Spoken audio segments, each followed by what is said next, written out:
अगर आप equity share market में फर्स्ट टाइम इन्वेस्टमेंट करने का प्लान कर रहे हैं या आप अभी फर्स्ट टाइम प्लान करा है कि आपको इक्विटी शेयर में डायरेक्ट इक्विटी शेयर में इन्वेस्टमेंट करना है, 5 ऐसे पॉइंटर्स जो आपको हमेशा यूज करना है। ये 5 पॉइंटर्स ना आपके लिए रामबाण होने वाले हैं और ऐसे होने वाले हैं जो आपको लाइफ लॉन्ग काम आएगा।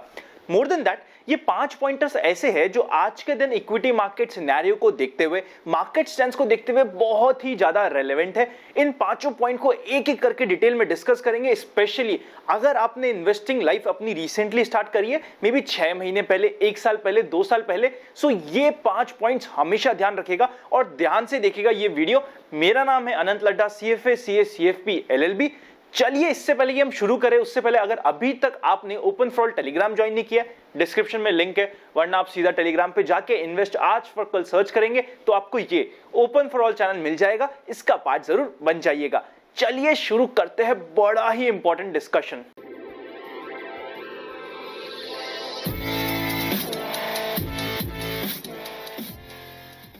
चलिए शुरू करते हैं सबसे पहली मिस्टेक से। सबसे पहली और सबसे बड़ी मिस्टेक होती है, एक ऐसी मिस्टेक है जो आई एम वेरी श्योर आपने भी अपनी लाइफ में कभी ना कभी जरूर की होगी। ये होती है एवरेजिंग डाउन। मतलब आपको रियलाइज हुआ है कि आपकी पहली मिस्टेक गलत हो गई है, उसके बाद भी हम एवरेजिंग करते हैं बिकॉज हमें अपने ईगो पे, हमें अपने कन्विक्शन पे इतना ईगो होता है कि यार मैं गलत हो ही नहीं सकता। हमें लगता है कि मैं गलत कैसे हो सकता हूं, मैंने पूरी स्टडी करी है, मुझे स्टॉक पे पूरा विश्वास है, इसीलिए मैं इसमें एवरेजिंग करूंगा। एवरेजिंग डाउन करने में होता क्या है, पहली मिस्टेक को बचाने के लिए हम एक और सेकंड मिस्टेक करते हैं।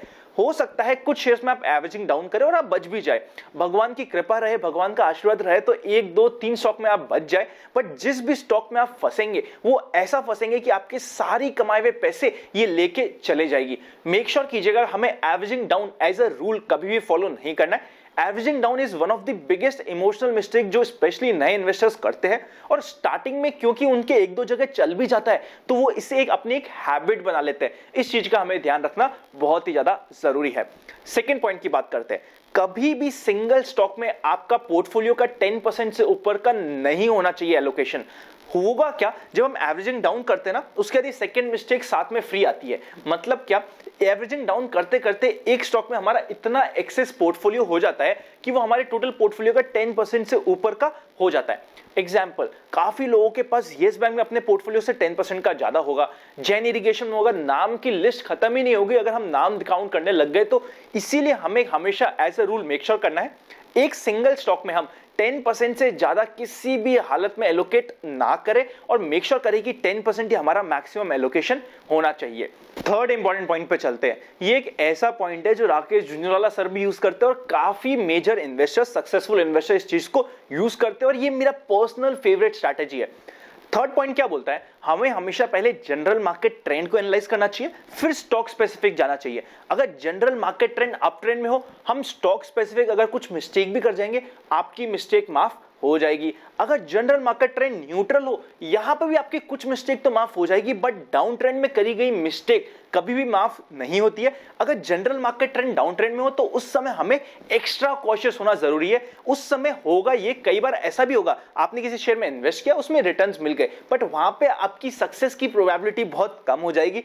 जनरल मार्केट ट्रेंड की हमेशा रिस्पेक्ट करनी है। और जब भी हम किसी शेयर में इन्वेस्ट करें, इसीलिए इन्वेस्ट नहीं करना कि मुझे फ्यूचर में ये अच्छा लगता है। हमें पहले देखना है कि क्या वो आज के दिन अच्छा है, क्या उस शेयर ने आज के दिन परफॉर्मेंस दी है, आज उसका कैसा है, उसके बेसिस पे हमें फ्यूचर्स को डिफाइन करना है। ना कि ये कि ख्याली पुलाव के बेसिस में कल ऐसा होगा तो ऐसा होगा तो ऐसा हो जाएगा, ये हमें नहीं प्लान करना है। हमेशा हमें देखना है कि क्या आपके शेयर ने एग्जिस्टिंग परफॉर्मेंस दी है, क्या आपके शेयर एक्चुअली में अच्छा है, तभी उसमें इन्वेस्टमेंट करने का प्लान करना है। और जब भी हम इन्वेस्ट करें, जनरल मार्केट ट्रेंड को ध्यान रखते हुए मेक श्योर करना है कि हम प्रॉपर्ली इन्वेस्ट करें।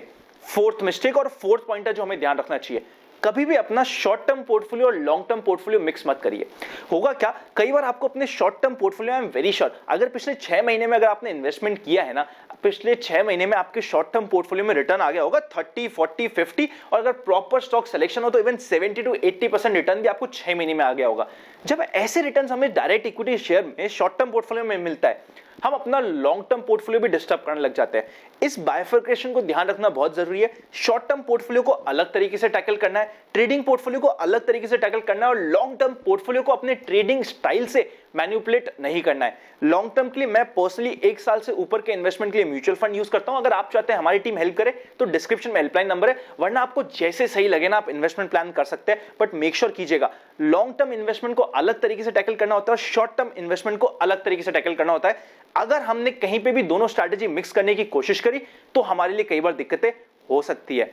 अब चलते हैं 5th पॉइंट पे, मेजर इंपॉर्टेंट पॉइंट है, ध्यान रखिएगा इस पॉइंट को। होगा ये, जिस दिन आपको लॉस हो जाए उस दिन आप उस लॉस को बचाने के लिए ट्रेडिंग पोर्टफोलियो में ओवर एग्रेसिव होकर एक्स्ट्रा ट्रेडिंग करने लग जाते हैं। ये काम हमें नहीं करना। अगर हमारा स्टॉप लॉस हिट हो गया ना, स्टॉप लॉस ट्रेड में जाने से पहले सेट होता है, ऐसा नहीं कि ट्रेड में चले गए उसके बाद लगा कि अच्छा ये स्टॉप लॉस हिट हो रहा है, एवरेजिंग डाउन कर लेता हूं ताकि हमारा स्टॉप लॉस भी नीचे चल जाए। ये काम हमें नहीं करना। अगर मेरा स्टॉप लॉस हिट हो रहा है, स्टॉप लॉस हिट करवाइए और बाहर बैठिए फिर उस दिन के लिए। अगर आप सिर्फ इस चीज के लिए इन्वेस्ट करेंगे कि यार मुझे जो लॉस हो गए ना उसको जैसे तैसे करके मैं रिकवर कर दूं, बाद में ट्रेडिंग ना करूंगा, उस एक लॉस को बचाने के लिए आप मल्टीपल मिस्टेक करते जाएंगे। क्योंकि जब आप अपने लॉसेस को बचाने के लिए, लॉस जो हो गया उसको कवर करने के लिए ट्रेड करते हैं उस दिन के लिए, उस दिन आप एज एन इन्वेस्टर काम नहीं करते, आप एक गैम्बलर जैसे काम करते हैं। इस चीज को हमें ध्यान रखना बहुत जरूरी है। अगर हमने ये मिस्टेक करी ना 5th वाली, स्टॉप लॉस हिट हुआ उसके बाद भी होल्ड करके रखा, या फिर एवरेजिंग डाउन कर ली, या फिर ये सोचा कि यार चल लॉस पूरा करने के लिए कुछ एक नई मिस्टेक कर ले, आप सोच सकते हैं आपका क्या हाल हो सकता है। आई होप आपको ये 5 पॉइंट्स काफी काम आने वाले हैं। अगर आपको लगे यूजफुल तो आप डिस्क्रिप्शन में दिया हुआ है डीमैट अकाउंट ओपन लिंक्स, आप हमारे लिंक से डीमैट खुला सकते हैं। उसी के साथ साथ प्राइवेट चैनल पर जुड़ने का प्रोसेस भी डिस्क्रिप्शन में दे रखा है। आपको लगे यूजफुल तो आप चाहे तो ज्वाइन बटन मेंबरशिप भी कंसिडर कर सकते हैं। मेंबर्स को हम काफी एडिशनल चीजें सिखाने की through out the day market में कोशिश करते हैं, आपके लिए यूजफुल हो सकता है। मिलेंगे नेक्स्ट वीडियो में, तब तक हैप्पी इन्वेस्टिंग। इन 5 पॉइंट्स को ध्यान रखिएगा और कभी भी गलती मत करिएगा। सी यू वेरी सून।